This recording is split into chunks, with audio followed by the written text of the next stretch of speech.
अस्सलाम वालेकुम नाज़रीन, मैं हूं अब्दुल रज़ाक खट्टी। आज मैं आपके साथ एक बहुत बड़ी खबर शेयर करने जा रहा हूं और वो ये है शरीफ जिन्होंने अपोजिशन के आल पार्टीज कॉन्फ्रेंस में 20 सितंबर को एक धुआंधार तकरीर की जिसने पाकिस्तान के सियासी मंजरनामे में ज़बरदस्त किस्म की हलचल पैदा कर दी है। सवाल यह है कि इस तरह की तकरीर करने पर उन्हें किसने मजबूर किया, इस तकरीर में किसने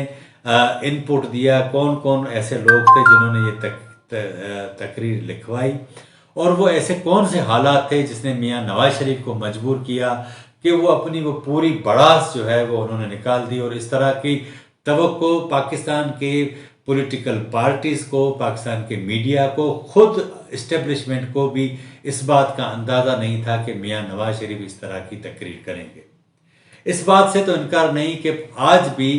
पंजाब के अंदर और खुसूसन मुल्क भर में मियां नवाज शरीफ एक पॉपुलर लीडर के तौर पर माने जाते हैं और ये तासुर हो इस्टेब्लिशमेंट और हुकूमत की जानिब से दिए जाने के बावजूद कि वो करप्ट हैं, चोर हैं, उसके बावजूद भी आज भी लोग ये समझते हैं कि उन्हें इंतकाम का निशाना बनाया जा रहा है, क्योंकि बहुत सारे मामलात पर उन्होंने इस्टेब्लिशमेंट के वो मुतालबात या वो ख्वाहिशें नहीं मानी जो वो चाहते थे। अब जब 20 सितंबर को अपोजिशन के आल पार्टीज कॉन्फ्रेंस में मियां नवाज शरीफ ने ये तकरीर की तो इस सारी तकरीर में जो सबसे अहम टर्निंग पॉइंट ये था कि उनको बिलावल भुट्टो जरदारी ने इस बात पर कायल किया कि वो अपोजिशन की कुल जमाती कॉन्फ्रेंस में तकरीर करें। जाहिर है कि नवाज शरीफ साहब जब तकरीर करें तो उनको वो कुछ तो चीज़ें कहनी चाहिए कि कम से कम पाकिस्तान कि मीडिया के अंदर, पाकिस्तान की सियासत के अंदर ये हलचल 2-4 हफ्ते तो रहे और वो एक रिकॉर्ड पर रहे। उनकी तकरीर से एक बात तो बिल्कुल वाज़ेह हो गई कि वो आने वाले दिनों में अपनी मर्जी से तो पाकिस्तान नहीं आते और हुकूमत चाहे भी तो मुझे लगता है कि मियां नवाज शरीफ इतने ताकतवर तो ज़रूर हैं कि वो नहीं आएंगे। एक तो ये मैं आपको ये बात बताऊं कि मियां नवाज शरीफ ने अपनी तकरीर में जो चीन के सदर के दौरे कि मुलतवी होने का जिक्र किया था, जो तहरीक इंसाफ के धरने की वजह से लगा था, वो भी एक सोचे समझे मंसूबे के तहत जिक्र किया गया ताकि चीन के सामने वो अपनी पोजीशन बेहतर कर सकें। और चीन हमेशा मियां नवाज शरीफ को इस हवाले से ज़्यादा बेहतर समझता रहा है, क्योंकि सी पैक का जो अमली आगाज़ है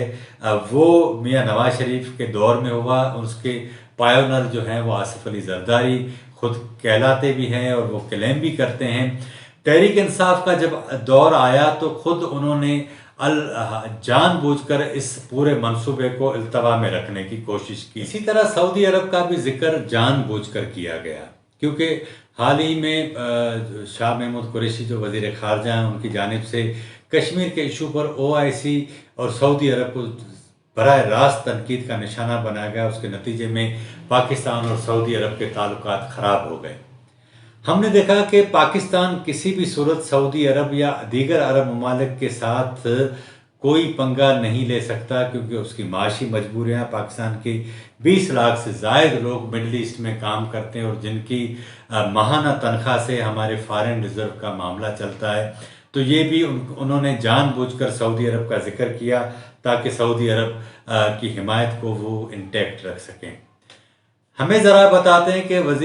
साबिक वज़ीर आज़म मियां नवाज शरीफ को मरीम नवाज शरीफ की तरफ से इनपुट दिया गया, परवेज़ रशीद साहब की तरफ से इनपुट दिया गया और इसी तरह बिलावल भुट्टो साहब से भी उन्होंने इस सिलसिले में बातचीत की और उनकी तरफ से भी इनपुट दिया गया था। ज़राए हमें ये भी बताते हैं कि लंदन के अंदर मुस्लिम लीग नून के जो दीगर रहनुमा हैं वो भी, उन्होंने भी इस सारी सूरत हाल में इनपुट दिया और जाहिर है कि मियां नवाज शरीफ को अंदाज़ा था कि उनकी तकरीर के क्या नताइज निकलेंगे, उसकी उन्होंने परवाह नहीं की। इसका एक सबब तो ये है कि आलमी सतह पर मुख्तलिफ क़ुव्वतें उनके साथ, उनकी हिमायत में हमें नज़र आती हैं, तो दूसरी तरफ वो चाहते हैं कि सियासी तौर पर वो ज़िंदा रह सकें, बजाय इसके कि वो बीमारी की हालत में अगर जान छोड़ भी दें लेकिन सियासी तौर पर वो ज़िंदा रहें। और ये तकरीर करके उन्होंने ये साबित भी किया कि उनके ऊपर हुकूमत की तरफ से, इस्टेब्लिशमेंट की तरफ से, एक सोशल मीडिया की तरफ से ایک مسلسل حملے کیے جا رہے ہیں، لیکن پاکستان کی سیاست کو جو لوگ 70 سالوں کی سیاست کو جو لوگ سمجھتے ہیں اس نے ثابت کیا 70 سالہ تاریخ میں 3 بار وزیر اعظم رہنے والا ایک بڑی پارٹی کا لیڈر اگر پاکستان کی اسٹیبلشمنٹ کے اوپر اس طرح انگلی اٹھا کر گواہ بن جائے تو ظاہر ہے کہ عالمی سیاسی قوتیں ہیں وہ بھی اس طرف دیکھتی ہیں، اور پاکستان کی سیاسی قوتیں جنہیں اس بات کی امید تو تھی لیکن اتنی نہیں تھی کہ وہ اتنا کھل کر بولیں گے۔ ظاہر ہے کہ یہ سارا بولنا کوئی پاگل پن تو ایسے نہیں کر سکتا، لیکن کہیں نہ کہیں سے کوئی نہ کوئی حمایتیں ضرور ہوں گی جو کی جائیں گی، اور انہوں نے ان دنوں میں اس طرح کی صورتحال پیدا کر کے وہ باتیں کی۔ مگر یہ کہ میں جاتے جاتے آپ کو ایک مثال دوں کہ حال ہی میں عاصم سلیم باجوہ کی ایک احمد نورانی صاحب کی طرف سے ایک اسٹوری ان کے اثاثوں کے حوالے سے جو جاری کی گئی، اس نے پاکستان میں ایک جو ہے وہ طوفان کھڑا کر دیا تھا، لیکن حیرانگی کی بات یہ ہے کہ پاکستان کے الیکٹرانک میڈیا میں اس اسٹوری کے حوالے سے کوئی بات نہیں چھپی، لیکن جب انہوں نے اس کی تردید 4 صفحات کی جاری کی تو اس کے اوپر پروگرام ہونا شروع ہو گئے اور کہا گیا پاکستان کے الیکٹرانک میڈیا کو کہ اس کے اوپر بات کریں۔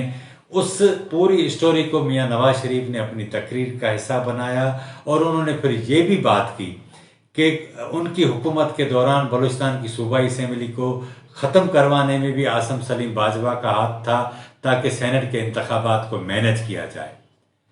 ظاہر ہے کہ عاصم سلیم باجوہ اب تو فوج کے افسر نہیں رہے، ریٹائرڈ ہو چکے ہیں اور ایک عوامی عہدہ رکھتے ہیں، تو یہ ان کا فرض بھی بنتا ہے کہ وہ اس بارے میں اپنی وضاحتیں دیں، لیکن ابھی تک حیرانگی کی بات یہ ہے کہ پاکستان کی اسٹیبلشمنٹ کے جو افسران ہیں ان کی وضاحتیں بھی حکومت کے وزراء دیتے ہیں، اور ایسا لگتا ہے کہ وہی ان کے ترجمان ہوتے ہیں، حالانکہ وہ ریٹائرڈ ہو چکے اس کے باوجود بھی۔ آج کے پروگرام میں اتنا ہی۔ اگر آپ کو ہمارا پروگرام اچھا لگا ہو تو اسے ضرور سبسکرائب کریں، لائک کریں، شیئر کریں اور اپنی رائے کا بھی اظہار کریں تاکہ آنے والے دنوں میں ہم اس کو مزید بہتر کر سکیں۔ مجھے اجازت دیجیے، اللہ حافظ۔